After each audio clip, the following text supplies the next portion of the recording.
दोस्तों, अगर आपको बवासीर है, टॉयलेट के बाद खून आता है, गुदा के पास गांठ निकलती है, बैठने में दर्द होता है, खुजली या जलन रहती है या टॉयलेट करते समय बवासीर बाहर निकल आती है, तो आज की वीडियो आपके लिए है। क्योंकि आज हम बवासीर को सिर्फ समझेंगे नहीं दोस्तों, आज हम सीधी बात करेंगे कि बवासीर को ठीक करने के लिए मेडिकल साइंस में वास्तव में कौन कौन से ट्रीटमेंट मौजूद हैं, कौन सी चीज़ आप घर पर कर सकते हैं, कौन सी मेडिसिन सिम्टम्स को कम कर सकती हैं, कौन सा फूड और फाइबर बवासीर में सबसे ज़्यादा काम आता है, कौन से घरेलू नुस्खों के पीछे एविडेंस है, और अगर बवासीर ज़्यादा बढ़ गई है तो ऑपरेशन से पहले कौन कौन से बिना बड़ी सर्जरी वाले ट्रीटमेंट मौजूद हैं।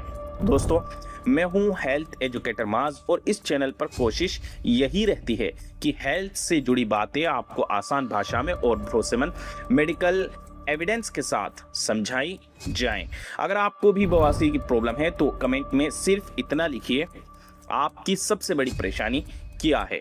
खून, दर्द, खुजली या जलन या बाहर निकलने वाली गांठ, क्योंकि आगे हम हर प्रॉब्लम के हिसाब से ट्रीटमेंट को समझेंगे। और अगर आप चाहते हैं कि हेल्थ से जुड़ी बातें बिना फेक प्रॉमिस और बिना चमत्कारी दावे के एविडेंस के साथ समझाई जाएं, तो हेल्थ एजुकेटर को सब्सक्राइब कर लीजिए और वीडियो यूजफुल लगे तो लाइक ज़रूर कीजिए। अच्छा, एक मेन बात, मैं एक हेल्थ एजुकेटर हूं तो मेरा काम ये नहीं है कि ये खा लो और बीमारी ठीक हो जाएगी। मेरा काम है हर बीमारी के बारे में रिसर्च करना और रिसर्च करके ये पता लगाना कि किस बीमारी का इलाज आयुर्वेद में है या घरेलू नुस्खे में है या किसी फूड से बीमारी का इलाज संभव है, ये लाइफस्टाइल में कुछ बदलाव करके बीमारी ठीक हो जाएगी, या किस मेडिसिन, किस सप्लीमेंट, किस इंजेक्शन से बीमारी ठीक होना संभव है या नहीं। मतलब आपकी बीमारी के इलाज के लिए मैं आपके सामने हर इलाज बताता हूं और फिर उन सब इलाज में कौन सा इलाज सबसे बेस्ट है, ताकि आप डॉक्टर के पास खामखा अपने पैसे बर्बाद ना करें और इसी के उलट घरेलू नुस्खों के चक्कर में बीमारी भी बढ़ा लो। तो आपको हमारी हर वीडियो पूरी देखनी पड़ेगी अगर आप बारीकी से समझना चाहते हैं। अगर आप वाकई चाहते हैं कि पाइल्स जड़ से ठीक हो तो आपको पूरी वीडियो समझनी होगी, क्योंकि हमारी वीडियो कोई एक दो नुस्खे बताकर वीडियो चलाना हमारा मकसद नहीं होता, बल्कि हमारा मकसद होता है बीमारी को जड़ से कैसे ठीक किया जाए। तभी तो हमारी वीडियो आपको बारीकी से समझनी होगी। दोस्तों, बवासीर ऐसी बीमारी नहीं है जो नुस्खा खाकर कोई जड़ से ठीक हो जाए, क्योंकि पाइल्स की बीमारी में ऑपरेशन कराने के बाद भी ये बीमारी दोबारा फिर हो जाती है। ये सबसे बड़ी समस्या है। दोस्तों, रिसर्च के हिसाब से पाइल्स की सर्जरी कराने के बाद भी कुछ लोगों में बवासीर दोबारा हो सकती है। तो दोस्तों, आज हम सिर्फ यही नहीं जानेंगे कि बवासीर को कैसे ठीक किया जाता है, बल्कि ये भी समझेंगे कि इलाज के बाद बवासीर दोबारा ना हो, इसके लिए हमें किन बातों का ध्यान रखना होगा। क्योंकि सिर्फ बवासीर का इलाज कराना ही काफ़ी नहीं है, उसे दोबारा होने से रोकना भी उतना ही ज़रूरी है। बवासीर का ट्रीटमेंट उसकी टाइप और सेवेरिटी के हिसाब से किया जाता है और बहुत से लोगों में बिना बड़ी सर्जरी के ही अच्छे रिजल्ट्स मिल सकते हैं।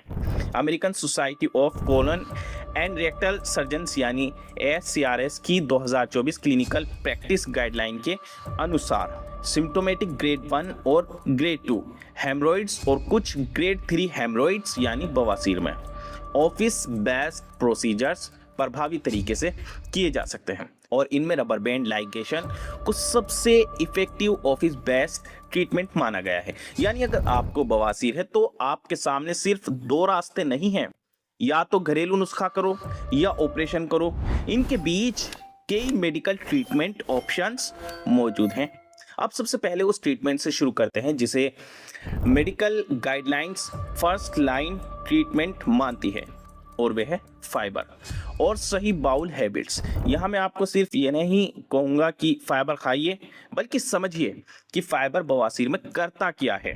जब स्टूल हार्ड होता है और उसे निकालने के लिए आपको जोर लगाना पड़ता है तो बाउल मूवमेंट के दौरान प्रेशर बढ़ता है, और यही स्ट्रेनिंग बवासीर के सिम्टम्स को बढ़ा सकती है। इसलिए ट्रीटमेंट का पहला लक्ष्य है स्टूल को ऐसा बनाना कि वे आसानी से निकल जाए और आपको बार बार जोर ना लगाना पड़े। American society of colon and rectal surgeons की 2024 गाइडलाइन में डाइटरी और बिहेवियरल चेंज को सिम्टोमेटिक हेमरॉइड्स का प्राइमरी फर्स्ट लाइन ट्रीटमेंट बताया गया है। इसी गाइडलाइन में 7 रेंडमाइज्ड कंट्रोल ट्रायल्स और कुल 378 लोगों के डेटा वाले कोक्रेन रिव्यू का हवाला भी दिया गया है, जिसमें फाइबर लेने वाले लोगों में परसिस्टेंट हेमरोइड सिम्टम्स का रिस्क लगभग 53% कम था और ब्लीडिंग में भी लगभग 50% कमी देखी गई। यानी फाइबर कोई सिर्फ कब्ज का घरेलू नुस्खा नहीं है। हेमरोइड्स यानी बवासीर, हेमरोइड्स ये इंग्लिश में, बवासीर के सिम्टम्स पर भी इसका क्लिनिकल एविडेंस मौजूद है। और इसी वजह से अगर आप पूछे कि बवासीर के इलाज में सबसे प्रैक्टिकल शुरुआत क्या है, यानी ग्रेड 1 की जो शुरुआत है आपकी बवासीर की, तो वह क्या है? वह फाइबर एक बहुत इंपॉर्टेंट आंसर है। अब फाइबर आपको फूड से भी मिल सकता है, जैसे दालें, सब्जियां, फल, होल ग्रेन्स और दूसरे फाइबर रिच फूड से। लेकिन अगर सिर्फ फूड से पर्याप्त फाइबर लेना मुश्किल हो रहा है तो सीलियम यानी इसबगोल एक प्रैक्टिकल फाइबर सप्लीमेंट हो सकता है। NIDD के भी हेमरोइड्स के होम ट्रीटमेंट में फाइबर सप्लीमेंट जैसे सीलियम को शामिल करता है। इसबगोल का काम बवासीर की गांठ को पिघलाना नहीं है, इसका काम स्टूल की कंसिस्टेंसी को बेहतर बनाना है ताकि बाउल मूवमेंट आसान हो और स्ट्रेनिंग कम हो सके। इसे प्रोडक्ट के लेबल के अनुसार पर्याप्त पानी के साथ लेना जरूरी है। NIDD के भी फाइबर के साथ पर्याप्त फ्लूइड्स लेने की सलाह देता है। और यहाँ एक बहुत इंपॉर्टेंट भी बात है दोस्तों, अगर आप बवासीर को ठीक करने के लिए इसबगोल शुरू कर रहे हैं तो इसे कोई 3 दिन का जादुई इलाज भी मत समझिए। इसका उद्देश्य बाउल मूवमेंट को बेहतर करना और हेमरोइड सिम्टम्स को कंट्रोल करने में मदद करना है। अब आते हैं दोस्तों दूसरे बहुत प्रैक्टिकल ट्रीटमेंट पर, वार्म सीट्स बाथ। अगर बवासीर में दर्द, जलन, खुजली या डिस्कम्फर्ट है तो गुनगुने पानी में बैठना यानी सिट्स बाथ सिम्टम्स को आराम देने में मदद कर सकता है। NIDD के इसे हेमरोइड्स पेन को रिलीव करने के लिए होम ट्रीटमेंट में शामिल करता है। लेकिन ध्यान रखिए, ये भी बवासीर की गांठ को जादुई तरीके से खत्म करने वाला इलाज नहीं है। इसका काम मेन रूप से डिस्कम्फर्ट कम करना है। यानी एक तरफ तो आपका फाइबर और बाउल हैबिट्स प्रॉब्लम को कंट्रोल करने में मदद करते हैं और दूसरी तरफ वार्म सीट्स बाथ सिम्टम्स में राहत देते हैं। अब तीसरी चीज आती है टॉयलेट हैबिट। बवासीर होने पर टॉयलेट में बैठकर बहुत देर तक मोबाइल चलाना बंद करना होगा। ACRS गाइडलाइन के अनुसार प्रोलॉन्ग सीटिंग और स्ट्रेनिंग सिम्टोमेटिक हेमरोइड से जुड़े हैं, इसलिए ज़रूरत से ज़्यादा देर तक टॉयलेट पर बैठे रहना, बार बार जोर लगाना और मल को रोकते रहना, इन हैबिट्स को बदलना। दोस्तों, आप बिना ऑपरेशन के इसे हमेशा के लिए ठीक करना चाहते हैं तो आज का ये वीडियो आपके लिए बेहद ज़रूरी है। अब आपको आयुर्वेद और आधुनिक विज्ञान द्वारा प्रमाणित बवासीर के सबसे असरदार नुस्खे बताऊंगा और साथ ही ये भी बताऊंगा कि वैज्ञानिक रिसर्च के अनुसार ये चीज़ें हमारी बॉडी पर कैसे काम करती हैं। सबसे पहले बात करते हैं त्रिफला पाउडर की। मेडिकल रिसर्च के अनुसार त्रिफला में मौजूद आंवला, हरड़ और बहेड़ा पेट की अग्नि को बढ़ाते हैं और आंतों की मांसपेशियों को टोन करते हैं। जर्नल ऑफ क्लिनिकल गैस्ट्रोएंटरोलॉजिस्ट के मुताबिक त्रिफला एक माइल्ड नेचुरल लैक्सेटिव है जो मल को सॉफ्ट बनाकर बिना प्रेशर के बाहर निकालता है, जिससे बवासीर की नसों पर दबाव नहीं पड़ता। इसे लेने का सबसे बेस्ट तरीका है कि रोज रात को सोने से पहले 1 चम्मच त्रिफला पाउडर को 1 गिलास गुनगुने पानी के साथ मिलाकर पिएं। दूसरा सबसे ताकतवर नुस्खा है कैस्टर ऑयल यानी अरंडी का तेल। पबमेड की एक रिसर्च के अनुसार कैस्टर ऑयल में रिसिनोलेइक एसिड होता है जिसमें एंटी इन्फ्लेमेटरी यानी सूजन और दर्द को कम करने के ज़बरदस्त गुण होते हैं। अगर आपका मल बहुत ज़्यादा सख्त आता है तो रात को 1 चम्मच कैस्टर ऑयल 1 गिलास गर्म दूध में मिलाकर वो पिएं। ये आपकी आंतों को बेहतरीन लुब्रिकेशन यानी चिकनाहट देगा, जिससे सुबह पेट बिना किसी जोर के साफ हो जाएगा। इसके अलावा अगर बवासीर की गांठ बाहर निकल आई है और उसमें दर्द है ज़्यादा तो रुई की मदद से शुद्ध बिल्कुल प्योर कैस्टर ऑयल को सीधे गांठ पर लगा लें।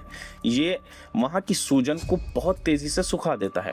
ध्यान रखें, कैस्टर ऑयल को रोज़ाना नहीं पीना है, इसे सिर्फ गंभीर कब्ज होने पर ही लें। तीसरा है चमत्कारी नुस्खा है वो है छाछ यानी मट्ठा। बवासीर के मरीजों के लिए छाछ को आयुर्वेद में अमृत माना गया है। आधुनिक विज्ञान कहता है कि छाछ में भरपूर मात्रा में प्रोबायोटिक्स और लैक्टिक एसिड होता है जो पेट के गुड बैक्टीरिया को बढ़ाता है और पाचन क्रिया को दुरुस्त करता है, जिससे पुरानी से पुरानी कब्ज ठीक हो जाती है। इसे लेने का सही तरीका यह है कि दोपहर के खाने के बाद एक गिलास छाछ में आधा चम्मच भुना हुआ जीरा पाउडर, थोड़ा सा काला नमक और एक चुटकी हींग वो मिलाकर रोजाना पिएं। और चौथा सबसे आसान तरीका है पका हुआ केला। क्लिनिकल स्टडीज बताती हैं कि केले में घुलनशील फाइबर यानी पेक्टिन होता है जो आंतों में जाकर पानी को सोख लेता है और मल को बहुत ज्यादा स्पंजी और मुलायम बना देता है। खूनी बवासीर में जब सूखा मल नसों को छील देता है तब केला उस हिस्से को सुरक्षित रखता है। रोज सुबह खाली पेट 1 या 2 पके हुए केले खाना बवासीर के जख्मों को भरने में बहुत मदद करता है, हेल्प करता है। और 5वां जो नुस्खा है वो है अंजीर यानी फिग्स। आयुर्वेद और मॉडर्न डाइटिशियन के अनुसार अंजीर फाइबर का पावर हाउस है। 2 से 3 सूखे अंजीर को रात भर 1 कप पानी में वो भिगो दें और सुबह खाली पेट इन्हें चबा के अच्छी तरह वो खा लें। और वे पानी भी जो आपका अंजीर आपने पानी में डाला था वो भी आप पी लें। ये नुस्खा जो है वो आपके मलाशय के रास्तों की जो नसें हैं उनकी सूजन को खत्म कर देगा जड़ से। और छठा जो तरीका है वो है छाछ के साथ एलोवेरा जूस। सुबह खाली पेट 20 से 30 मिलीलीटर एलोवेरा जूस गुनगुने पानी में वो मिलाकर पी लें।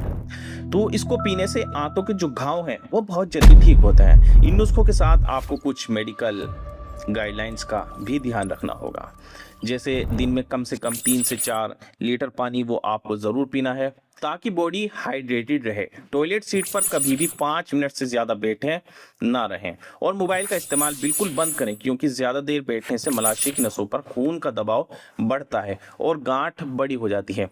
तीखा मसालेदार खाना, मैदा, फास्ट फूड, चाय, कॉफ़ी जैसी चीज़ों से बिल्कुल परहेज़ कर लें क्योंकि ये चीज़ें पेट को सुखा देती हैं।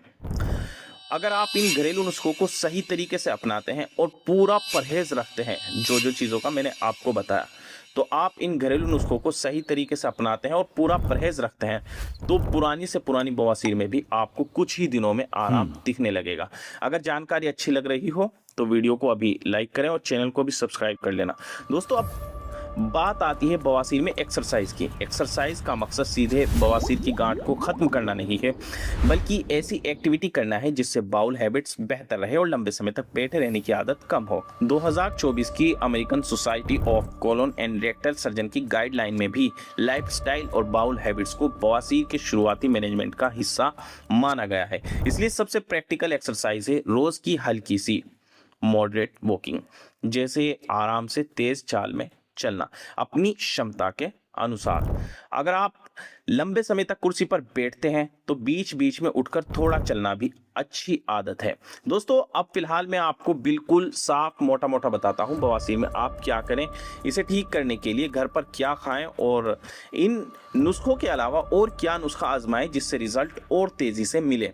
ये जो काम मैं आपको बताने वाला हूं ये मैं आपको मोटे मोटे तौर पर बता रहा हूं। ये काम क्यों करने हैं ये मैं आपको आगे की वीडियो में बताऊंगा। बवासीर यानी पाइल्स के लिए सबसे बढ़िया घरेलू नुस्खा हाई फाइबर डाइट और खूब पानी पीना भी है।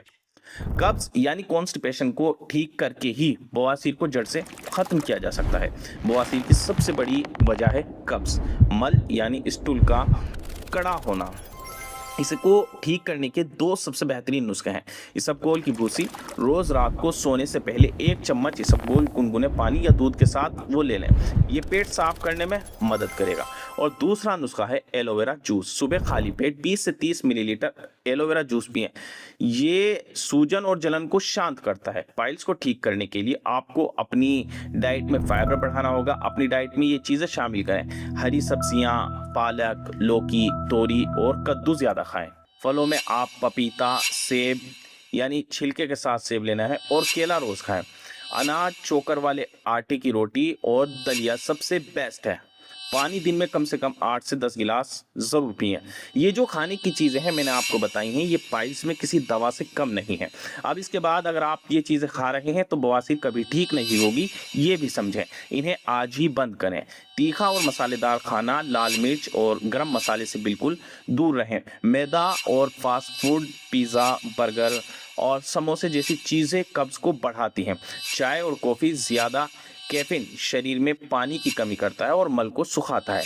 तला हुआ खाना जैसे पूरी, पराठे और बाहर के फ्राइड फूड को पचने में बहुत समय लगता है। अब अगर बवासीर बिना कब्ज़ यानी कॉन्स्टिपेशन के है, जिसमें खून आ रहा है और गांठ यानी लम्प्स बन गई है, तो ये खूनी बवासीर यानी ब्लीडिंग पाइल्स या प्रोलैप्स्ड बवासीर की श्रेणी में आता है। बिना कब्ज के बवासीर होने के कुछ कारण जैसे मलाशय की नसों पर लगातार दबाव पड़ना, भारी वजन उठाना, टॉयलेट सीट पर देर तक बैठना या लीवर से जुड़ी कुछ समस्याएं भी हो सकती हैं। इस वाली बवासीर में जो खूनी बवासीर है, बवासीर बिना कब्ज यानी कॉन्स्टिपेशन के है, जिसमें खून आ रहा है और गांठ यानी लम्प्स बन गई है, तो इसमें तुरंत राहत पाने के लिए आपको मैं कुछ घरेलू उपाय बता रहा हूँ। 3 घरेलू उपाय बताऊंगा जिसमें आपको तुरंत रिलीफ मिलेगा, तुरंत राहत मिलेगी। और वे 3 उपाय कौन कौन से हैं, चलिए वे जान लेते हैं। दोस्तों, खून बहने को जो है ये उपाय जो है वो नियंत्रित करेंगे और गांठ की सूजन को भी कम करेंगे और दर्द को भी कम करेंगे। पहला जो तरीका है वो ये है कि सिट्स बाथ का तरीका। एक टब में गुनगुना पानी भरें और उसमें 10 से 15 मिनट के लिए बैठें। ऐसा दिन में 2 से 3 बार करें। ये गांठ की सूजन को तुरंत कम करती है और नसों को आराम देती है। और दूसरा तरीका यह है जो आप घर में कर सकते हैं, वो है बर्फ़ की सिकाई का यानी कूल कंप्रेस का। एक साफ कपड़े में बर्फ़ के टुकड़े लपेट के गांठ वाले हिस्से पे आप 5 से 10 मिनट तक लगा लें। इससे ब्लीडिंग यानी खून आना रुक जाएगा और दर्द में भी आपको राहत मिल जाएगी। और तीसरा तरीका है वो है एलोवेरा जेल का। जो आपकी बाहरी गांठ है उस पर शुद्ध एलोवेरा जेल लगाने से जो है वो जलन, खुजली और इसके अलावा सूजन वो कम हो जाती है। लेकिन इस खूनी बवासीर का जो मेन इलाज है वो मेडिकल में है, क्योंकि आपकी बवासीर में गांठ बन चुकी है और खून आ रहा है, इसलिए किसी जनरल सर्जन या प्रोक्टोलॉजिस्ट को दिखाना अब बहुत ज़रूरी है। डॉक्टर अब ऐसी सिचुएशन में क्या करेंगे, आइए वो भी जान लेते हैं। सबसे पहला है वे कुछ दवाइयाँ और क्रीम देंगे। डॉक्टर ब्लीडिंग को रोकने वाली दवाई देंगे जैसे स्टिप्टिक्स, दर्द निवारक और सूजन कम करने वाले ऑइंटमेंट यानी जिसमें हाइड्रोकोर्टिसोन या लिडोकैइन हो, प्रिस्क्राइब करेंगे।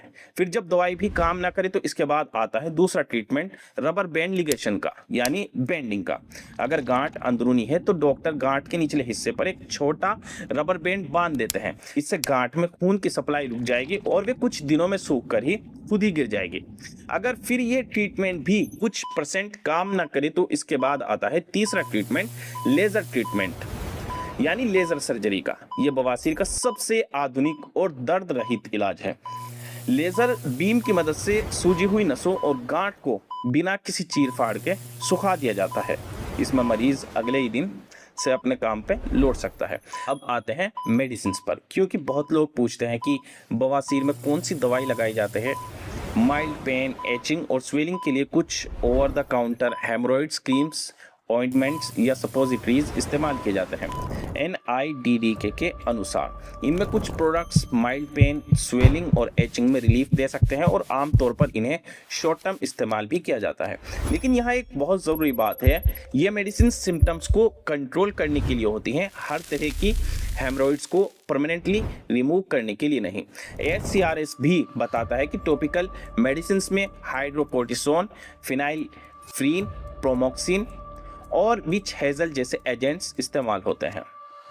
लेकिन दोस्तों, इनके लॉन्ग टर्म यूज़ के एविडेंस लिमिटेड है और लंबे समय तक टॉपिकल प्रोडक्ट्स इस्तेमाल करने से इरिटेशन या सेंसिटाइजेशन हो सकती है। यानी अगर कोई आपको कह रहा है कि बस ये क्रीम लगातार लगाते रहो और बवासीर हमेशा के लिए ख़त्म हो जाएगी, तो ऐसा दावा एविडेंस से मजबूत नहीं है। अब एक और इंटरेस्टिंग ट्रीटमेंट ऑप्शन है फ्लेबोटॉनिक्स। इनमें कुछ फ्लेवोनॉइड बेस्ड मेडिसिन और कैल्शियम डोबिसलेट जैसी मेडिसिन शामिल होती हैं।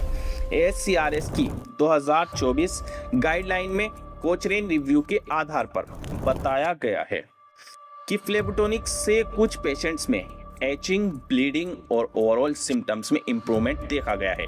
अब आता है बवासीर का वे ट्रीटमेंट जिसके बारे में आपने खास तौर पर मुझसे पूछा है, rubber band ligation.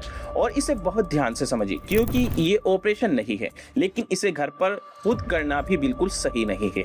Rubber band ligation जो मुख्य रूप से इंटरनल हेमरोइड्स के लिए इस्तेमाल होती है। डॉक्टर एक स्पेशल इंस्ट्रूमेंट यानी एनोस्कोप की मदद से इंटरनल हेमरोइड्स को आइडेंटिफाई करते हैं। फिर हेमरोइड्स के सही बेस पर एक स्पेशल इलास्टिक बैंड लगाया जाता है। ये बैंड उस हेमरोइड्स की ब्लड सप्लाई को रोक देता है और कुछ दिनों में बैंड लगा हुआ टिश्यू श्रिंक होकर वो गिर जाता है। SCRS के अनुसार सिम्टोमेटिक ग्रेड 1 और ग्रेड 2 और ग्रेड 3 इंटरनल हेमरोइड्स में रबर बैंड लिगेशन एक इफेक्टिव ऑफिस बेस्ड ट्रीटमेंट है और इसे सबसे इफेक्टिव ऑफिस बेस्ड ऑप्शन माना जाता है। लेकिन अब सबसे जरूरी बात, इसे घर पर खुद करने की कोशिश बिल्कुल मत कीजिए। NIDDK साफ कहता है कि रबर बैंड लिगेशन केवल डॉक्टर को करनी चाहिए और इसे खुद करने की कोशिश नहीं करनी चाहिए। इसी वजह से इंटरनेट से कोई रबर बैंड खरीद कर खुद बवासीर पर लगाने का तरीका मैं आपको नहीं बताऊंगा क्योंकि वे एविडेंस बेस्ड होम ट्रीटमेंट नहीं है। लेकिन अच्छी बात यह है कि रबर बैंड लिगेशन का पूरा कॉन्सेप्ट आप समझ सकते हैं। और अगर आपकी इंटरनल पाइल्स उस कैटेगरी में आती है जिसमें बैंडिंग सुटेबल है तो ये एक ऐसी ट्रीटमेंट है जो कई लोगों को बड़ी सर्जरी से बचाने में मदद कर सकती है। अब सवाल आता है, अगर बैंडिंग नहीं हो सकती तो क्या दूसरे ऑप्शंस और भी हैं? हाँ, इंटरनल हेमरोइड्स के लिए स्क्लेरोथेरेपी, इंफ्रारेड क्यूगुलेशन और इलेक्ट्रोक्यूगुलेशन जैसे ऑफिस बेस्ड प्रोसीजर्स भी मौजूद हैं। इन प्रोसीजर्स का बेसिक उद्देश्य हेमरोइड्स की ब्लड सप्लाई को कम करके या स्कार टिश्यू बनाकर उसे श्रिंक करना होता है।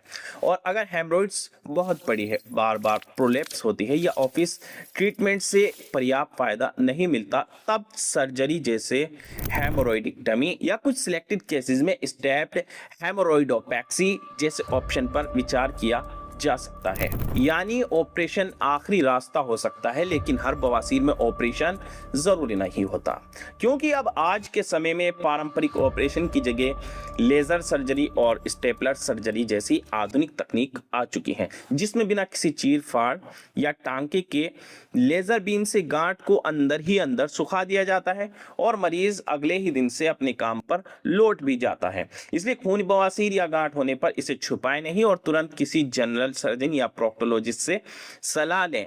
अगर जानकारी अच्छी लगी हो तो वीडियो को लाइक जरूर करना और कुछ सीखने को मिला हो इस वीडियो से तो लाइक के साथ वीडियो को शेयर भी जरूर करना और ऐसे ही जरूरी हेल्थ टिप्स के लिए इस चैनल को सब्सक्राइब भी जरूर कर लेना। मिलते हैं एक और ऐसे ही हेल्दी टॉपिक के साथ।